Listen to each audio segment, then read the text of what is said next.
Hasta el momento, mis estimados estudiantes, deseándoles un buen día, perdón, nuevamente. Hemos analizado el concepto de culpa, hemos diferenciado la culpa en materia penal y en materia civil, la culpa contractual y extracontractual. Posteriormente hemos visto las teorías para explicar la imprudencia, ¿no? ¿Qué sería la imprudencia? Algunos han manifestado que sería una relación de causalidad. Hay ciertas personas que, según su naturaleza misma, tenderían a ser a cometer actitudes culposas. Hemos visto también que esta teoría habría fracasado. Hemos manifestado también que la culpa puede ser vista como bajo el principio del neighbor principle, es decir, desde una perspectiva moral, ¿no? Hemos analizado una perspectiva normativa en la cual se establecen ciertos requisitos para establecer que una persona es culpable, pero que al final también tiene nomás ciertos aspectos de moralidad, ¿no? Es decir, para reprochar a la persona que resulte culpable de un daño.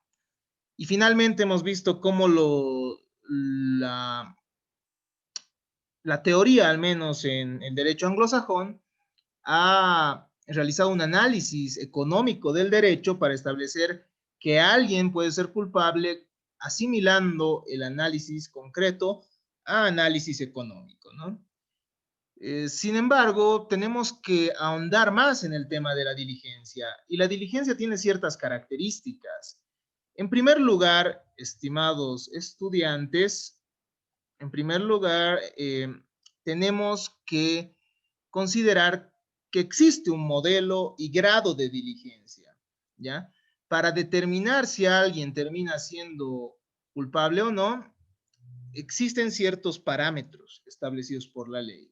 Y en nuestro código civil, al menos, nosotros encontramos la figura del buen padre de familia o bonus pater familias, que era una figura que ha sido creada por el derecho romano, ¿no? Esta del bonus pater familia, para determinar y para medir cuán diligentes hubiésemos sido o si no lo hemos sido.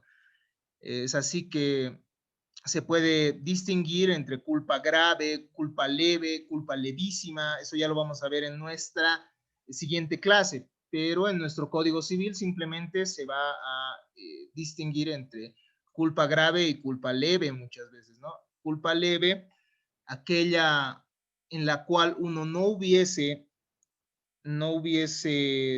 cumplido con la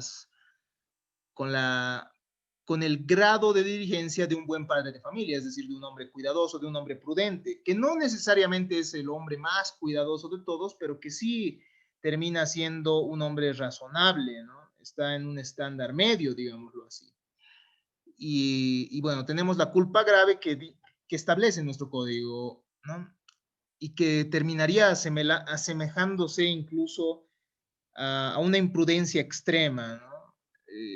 El ejemplo de una imprudencia, de una culpa grave, sería, por ejemplo, el de aquella persona que tiene a su cuidado un determinado bien y deja la puerta abierta, permitiendo que cualquiera ingrese y se apropie del mismo, ¿no? Entonces, en ese caso sí estamos ante una culpa grave y no habría cuestión siquiera, no habría necesidad de asemejar siquiera con el buen padre de familia.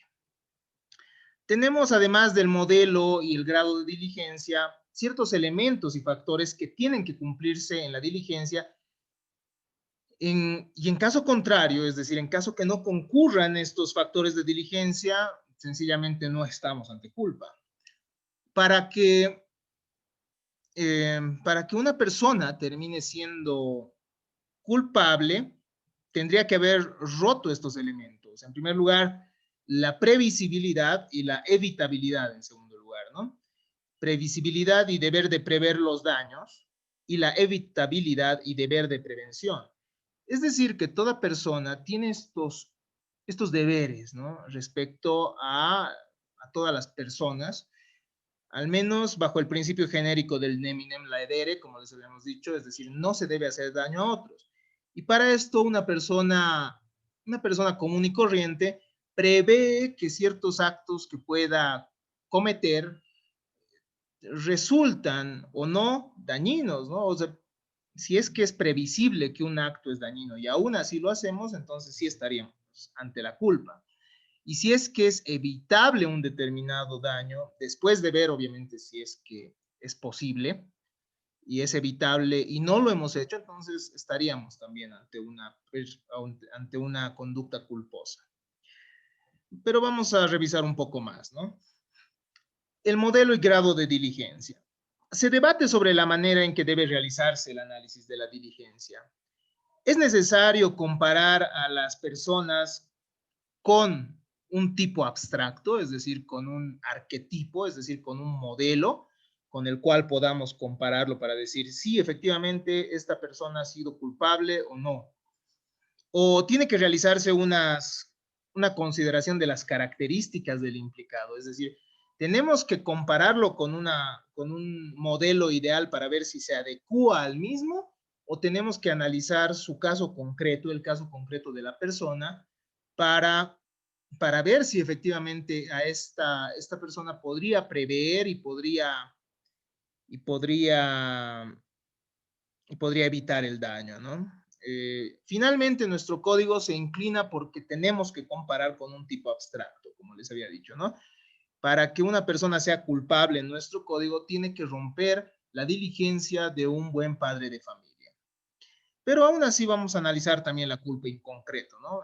En la siguiente clase al menos. En la culpa contractual se debate si el debate no tiene mucho sentido, ¿no? ¿Por qué? Porque las mismas reglas del contrato nos permiten establecer cuándo uno es culpable y cuándo no.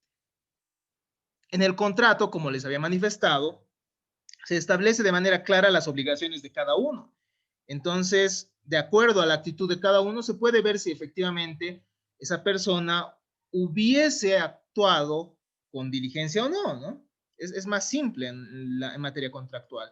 Pero en materia extracontractual, el agente del daño y la víctima usualmente no se conocen. Entonces, el modelo tendría que ser abstracto, ¿no? Es decir, cuando tú vas a te chocas con otra persona, tú no conoces a esa persona. Cuando tú chocas tu auto con otra persona o cuando tú has hecho caer un determinado objeto desde un edificio generando un daño a otra persona, tú tampoco conoces a esta persona, ¿no? Y esa otra persona a la que has generado el daño no te conoce. Entonces no se puede realizar un análisis en concreto tuyo. ¿Entienden aquello? Entonces es más complejo. En el contrato, en cambio, las partes se conocen, saben qué obligaciones tienen, y etcétera, ¿no? De esta manera, entonces, resulta aplicable lo previsto en el artículo 302 de nuestro Código Civil, que establece, en el cumplimiento de la obligación, el deudor tiene que emplear la diligencia de un buen padre de familia. Y de igual manera, para ser culpable en materia extracontractual, tendremos que comparar al agente del daño con un hombre razonable, con un hombre prudente, ¿no? Un hombre prudente habría hecho esto, y si efectivamente un hombre prudente, y si un hombre prudente no hubiese cometido el mismo acto, estaríamos ante la figura de la culpa. El modelo y grado de diligencia, ¿no? Continuamos con esta parte. En lo que respecta a la diligencia profesional, además de la culpa normal, existe la culpa profesional. No existe duda que en materia contractual tiene que aplicarse la misma cuando la condición del profesional del sujeto se tiene en cuenta para celebrarlo. Entonces, en materia contractual, es importante la diligencia profesional en caso que el profesional hubiese sido, en caso que la persona del profesional hubiese sido determinante para celebrar el contrato. ¿A qué nos referimos con esto? Muchas veces nosotros acudimos a ciertos profesionales por el renombre que tienen, ¿no? Por el renombre que tienen, por el prestigio que tienen, es decir, es un buen abogado, es un buen médico. Y cuando esto es así, eh, se aplica la dirigencia profesional, es decir, que esta persona reconocida entonces tiene pues que mínimamente tener una diligencia un poco más alta, una diligencia que se va a comparar con los usos mismos de la profesión, ¿me entienden? La profesión tiene siempre ciertos protocolos, ciertos mecanismos que todo profesional conoce, ¿no? Todo profesional del área conoce, y si es que una persona que ha sido contratada justamente por su prestigio no cumple con esos protocolos, terminará obviamente incurriendo en culpa. En materia extracontractual, podría pensarse que al no conocerse las partes, se deben considerar las características del sujeto abstracto, ¿no? Pero esto no resulta cierto, al menos nos dicen nos dice la teoría. Entonces, resulta aplicable también lo previsto por el artículo 302, parágrafo 2 del Código Civil Boliviano, al establecer lo siguiente. Cuando la prestación consista en el ejercicio de una actividad profesional, la diligencia en el cumplimiento debe valorarse con arreglo a la naturaleza de la actividad que, de acuerdo al caso concreto, correspondería ejecutarse.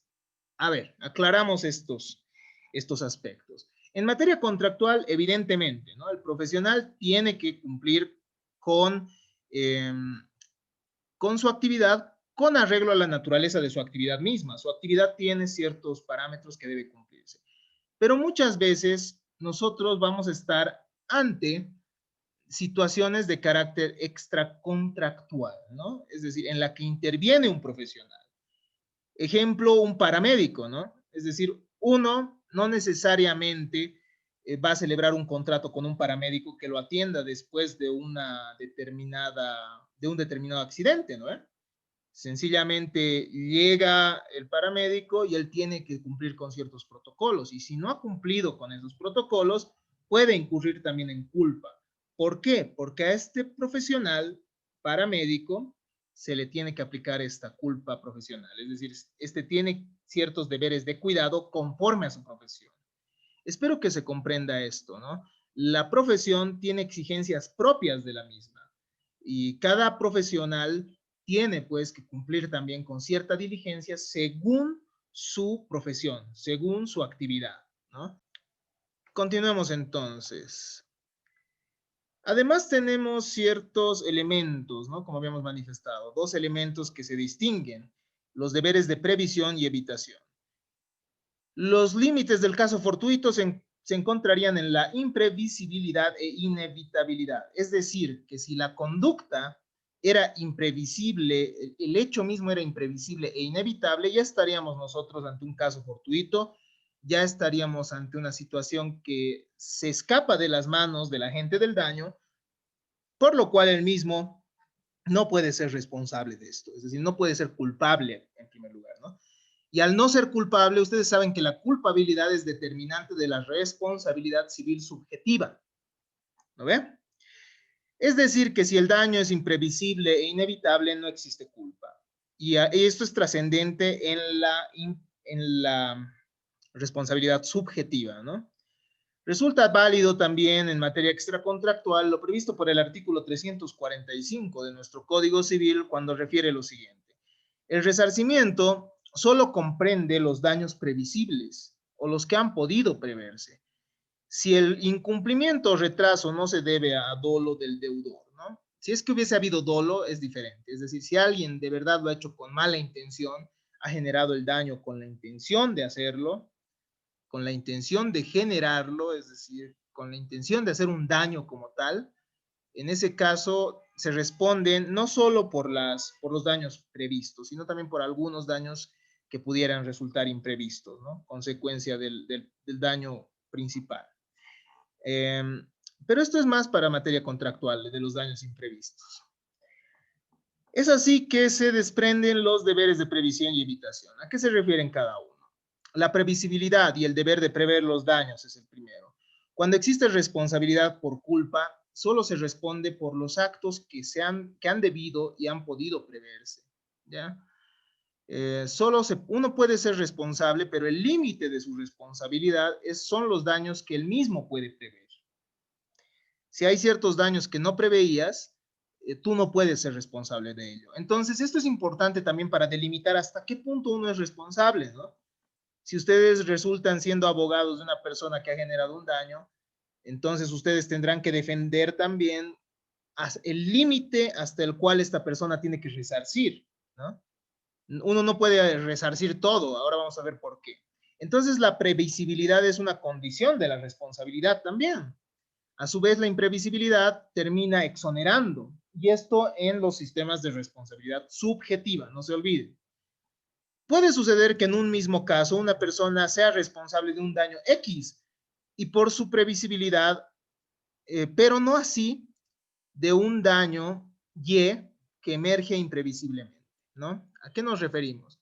En el caso de la gasolinera, por ejemplo, sobre el cual nos habló Sergio, uno, Pedro, que era el nombre del caso del ejemplo, ¿ha podido prever el daño? Claro que sí. Es previsible para una persona común prever que si fumas en una gasolinera puedes llegar a generar daños. Pero ¿qué hubiese pasado, por ejemplo, si además de generar el daño a las personas que se encontraban ahí, el fuego ha generado que ciertos cables que se encontraban cerca, o bueno, la explosión misma ha determinado que un poste caiga y una persona termine además herida? ¿Respondería por ese daño, Pedro? No, porque es imprevisible. Es previsible que se genere la explosión, digamos.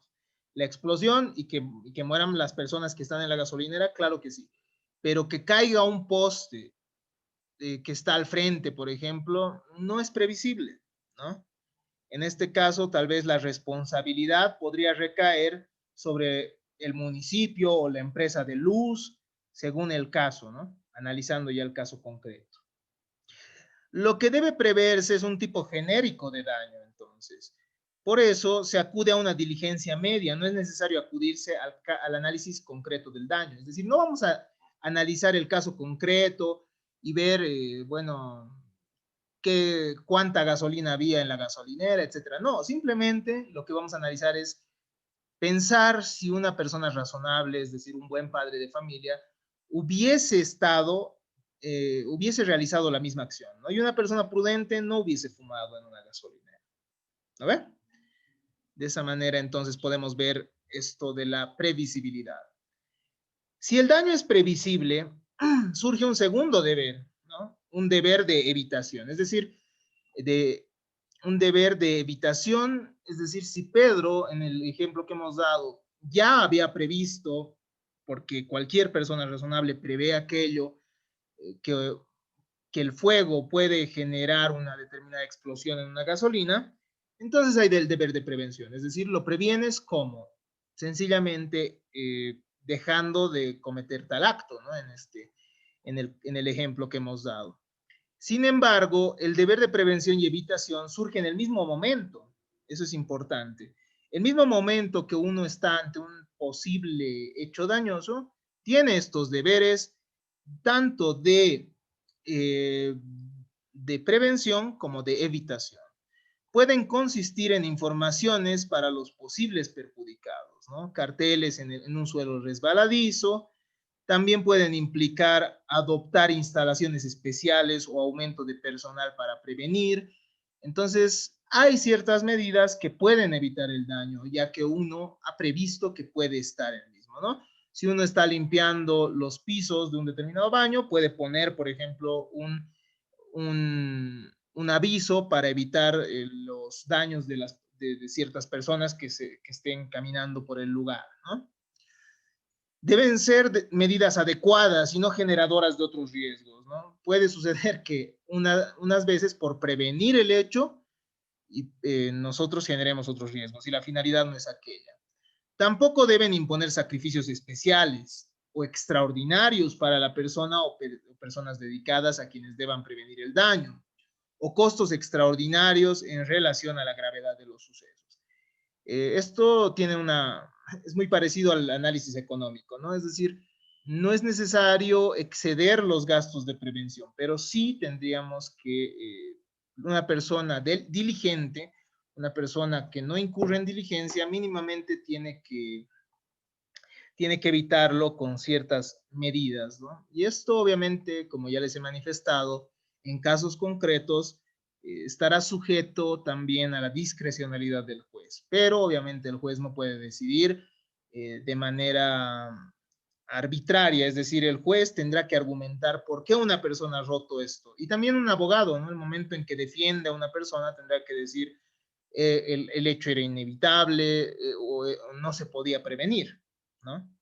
Entonces, esto determinará si una persona, al menos en materia civil, para responder por los daños, pudiera o no dejar de ser culpables. De esta manera, entonces, hemos terminado esta tercera parte de del tema del aspecto subjetivo de la responsabilidad, que es la culpa. Muchas gracias.